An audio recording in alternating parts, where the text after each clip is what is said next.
શાસન નાયક ભગવાન શ્રી મહાવીર સ્વામીની 16 પ્રહર અવિરત વહેલ અંતિમ દિવ્ય દેશનામાંથી સર્જિત થયો એક અમૂલ્ય આગમ ગ્રંથ, જૈનાગમ સાહિત્યનું ગૌરવ શ્રી ઉત્તરાધ્યયન સૂત્ર. વિતરાગ વાણીના રહસ્યનું ઉદ્ઘાટન કરશે પૂજ્ય ગુરુદેવ શ્રી. નમો નમઃ, નમો નમઃ.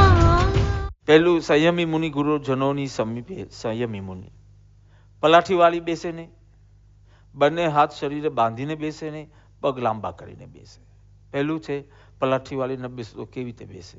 તો કે પલાઠી વાળીને એટલે શરીર એવી રીતે લોક કરીને ન બેસે કે ગુરુ બોલાવે તો તમે ઉઠી ન શકો, ખાલી ચડી ગયેલી હોય, તમારે કહેવાનું વેટ ગુરુજી ખાલી ચડી જાય, કેનોટ કમ. એ રીતે પલાઠી વાળીને ન બેસે, એકદમ લોક કરીને બેસે, સિદ્ધાસનમાં બેસે, પદ્માસનમાં બેસે તો ગુરુની આ સાધના છે. કારણ કે કોક ત્રીજાને એમ થાય કે ગુરુ તો કેવા કેઝ્યુઅલ છે, પણ પેલો કેટલો સરસ પદ્માસનમાં બેસે છે, તો માન ન રહ્યું ગુરુ.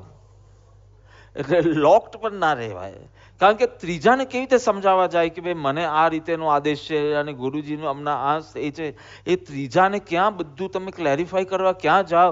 જે દેખાય ને એ જે ઇન્ટરપ્રેટ કરે એ દેખાવ જ સરખો હોવો જોઈએ. મેં કીધું પેકિંગ જ તારું બરાબર હોવું જોઈએ. એટલે કીધું પલાઠીવાળીને એટલે પલાઠીવાળીને ન બેસવું, એટલે એવી રીતે લોક કરીને ન બેસવું કે ગુરુ કરતાં એ ઊંચું આસન લાગે કે ગુરુની સેવામાં તુરંત ઉપસ્થિત ના થઈ શકે. બંને હાથે શરીરને બાંધીને ના બેસે, એટલે આમ પગ ઊંચા કરી અને આમ કરીને બેસતા હોય ને, એના છોકરાઓ લગભગ અડધો કલાક થાય પછી આવી રીતે બેસતા હોય છે આમ. એ પણ ના ચાલે, કારણ કે એ અત્યંત કેઝ્યુઅલ મુદ્રા છે અને આટલા કેઝ્યુઅલી પણ ન બેસવું જોઈએ. જો પેલું એક્સ્ટ્રીમ હતું કે હું એકદમ આમ કરીને જ બેઠો રહું તો એ બી ન ચાલે.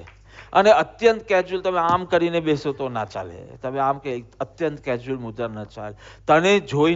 તમને બેને જોઈને ત્રીજા વ્યક્તિને સ્પષ્ટ ખ્યાલ હોવો જોઈએ કે આ પૂજ્ય છે અને આ સેવક છે.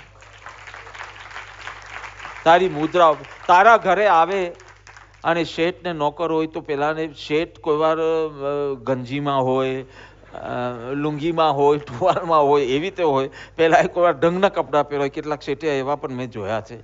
તો પણ બહારથી આવનારને એ વિનય જોઈને લાગે કે આ નોકર છે ને આ શેઠ છે. કારણ કે એ નોકરની એ જે દાસપણું અને એનો જે વિનય, એનો શિષ્ટાચાર માની લો તમે કે એ પહેલાં બેઠા હોય તો આ ઊભો જ હોય, એના સમ આસને બેઠો ન હોય. આ બધો વ્યવહાર જોઈને થાય કે આને ભજે છે એવું સ્પષ્ટ. અને ત્રીજું કીધું પગ લાંબા કરીને ના બેસવું, કારણ કે બેદરકારી એ ડિસરિસ્પેક્ટ છે. બીજા બે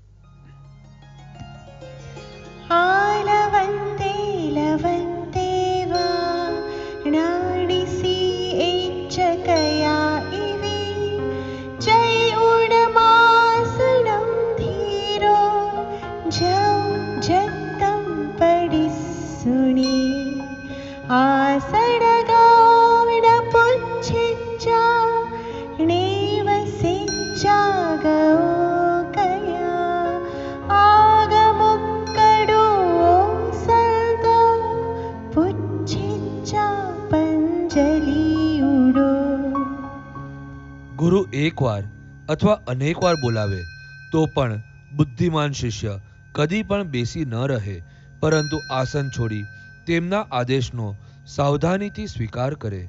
આસન અથવા શૈયામાં બેઠા બેઠા ક્યારેય પણ ગુરુને કોઈ વાત ન પૂછે, પરંતુ તેમની સામે આવી ઉભડક આસને બેસી અને હાથ જોડીને નમ્રતાપૂર્વક પ્રશ્નો કરે. હવે તો સમજાય એવું છે કે ગુરુ એક વાર અથવા અનેક વાર. હવે એક વાર સુધી આપણી બહુ વિનય ભક્તિ રહે છે, પણ અનેક વાર જ્યારે એ પ્રસંગ આવે ત્યારે કંટાળો આવે છે. તો કે કંટાળો ના આવવો જોઈએ, તરત હાજર થવું જોઈએ, આળસ ન થવું જોઈએ, બેઠા બેઠા ના થવું જોઈએ. વળી કીધું કે આદેશનો સાવધાનીથી સ્વીકાર કરવો જોઈએ. ચલો તે આસન છોડ્યું, બેઠા બેઠા તે આદેશ ન લીધો, ગુરુ પાસે ગયો ને કે ફરમાવો, કઈ આજ્ઞા, કોઈ હુકમ. કોઈ આદેશ, એમ કરીને હાથ જોડીને તું કરે છે. હવે ગુરુ આદેશ આપે, પણ ત્યાં અહીંયા શબ્દ વાપરો કે આદેશનો સાવધાનીથી સ્વીકાર કરો. ગુરુને એ ઇન્સ્ટ્રક્શન 2 વાર બોલવી ન પડવી જોઈએ. તમે શું કીધું, જરા મારું ધ્યાન નહોતું. આ અભિનય છે. એમને બીજી વાર બોલવું ન પડે, એક જ વાર બોલે તે તારી અંદર પ્રોગ્રામ થઈ જવું જોઈએ. તારે કહેવાનું કે જરા મેં સાંભળ્યું ને બીજી વાર બોલો, તો આ અભિનય છે. એટલે અહીંયા સાવધાની શબ્દ કેટલો મહત્વનો છે.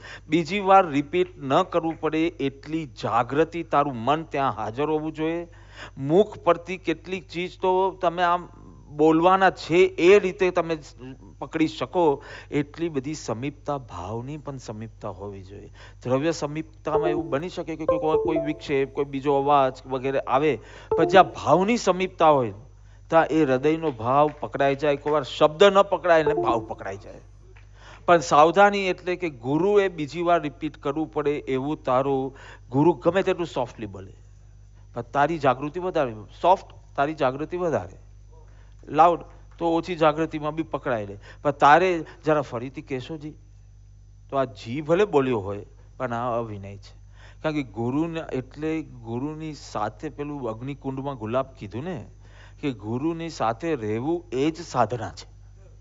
કારણ કે હવે ઉઠવા બેસવામાં પણ આટલી જાગૃતિ રાખવાની હોય, આદેશ લેવામાં અને પાલવામાં પણ આટલી જાગૃતિ. સાવધાનીથી તું આદેશ લે, સમજ, ત્યાં ને ત્યાં જ સમજ, બીજી વાર જાય તો પાછું ના ચાલે. એ અભિનય. ત્યારે ન સમજાયું તો પાછું પૂછી દે, સમજાય. કારણ કે ગુરુને આ સંબંધી બીજો વિકલ્પ કરવો ન પડે. તમને સમજાય છે? તો આ 21માં એ આવ્યું ને 22માં કીધું, આસન અથવા શૈયામાં બેઠા બેઠા ક્યારે પણ ગુરુને કોઈ વાત ન પૂછે. પરંતુ પેલું આદેશ સંબંધી હતું, અહીંયા પૃચ્છા સંબંધી છે. પરંતુ તેમની સામે આવી ઉભડક આસને બેસી હાથ જોડી નમ્રતાપૂર્વક પ્રશ્ન કરે. આગમનો અભ્યાસ ચાલતો હોય અને સ્વાધ્યાય કરતો હોય ને એનો કોઈ પ્રશ્ન જાગ્યો, હવે સમીપ જ હોય તો સીધા જઈને એનું સમાધાન કરવાનું.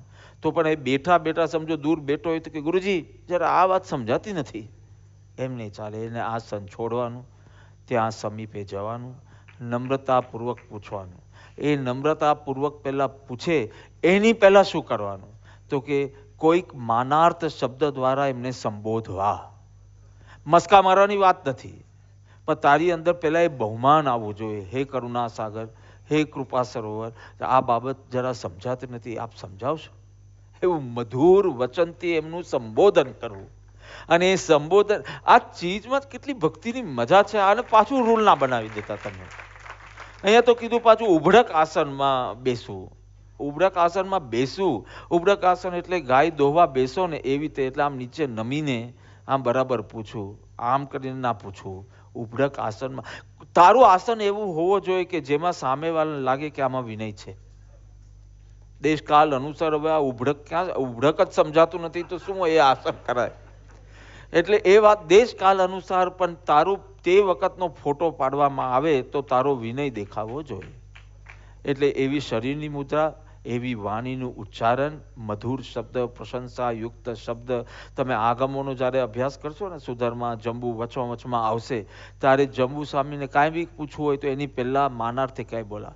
અને ગુરુ પણ પછી એવી રીતે હે વત્સ, હે આયુષ્યમાન, હે દેવાનું પ્રિય, એ રીતે ભગવાન પણ ઉચ્ચારણ કરીને આવે. એક આખો એક મધુર સંબંધ છે, એક શિષ્ટાચાર નથી, કોઈ સ્કૂલ બુલ નથી. આ એક રોમેન્સ છે. એટલે એની અંદર ડાર્લિંગ પછી જ ઇન્સ્ટ્રક્શન અપાય. તમે રોમેન્સ કર્યું હોય તો તમે હની, ડાર્લિંગ, સ્વીટહાર્ટ આવું બોલ્યા વિના કેવી રીતે તમે આગળ વાત કરી શકો? તો અહીંયા પૂજ્ય, હે કરુણા સાગર, કાંઈ ને કાંઈ. આરતીની શરૂઆત પહેલા આપણે હવે કેવું શરૂ કર્યું? ભાઈ બહુ સરસ શરૂ કર્યું છે.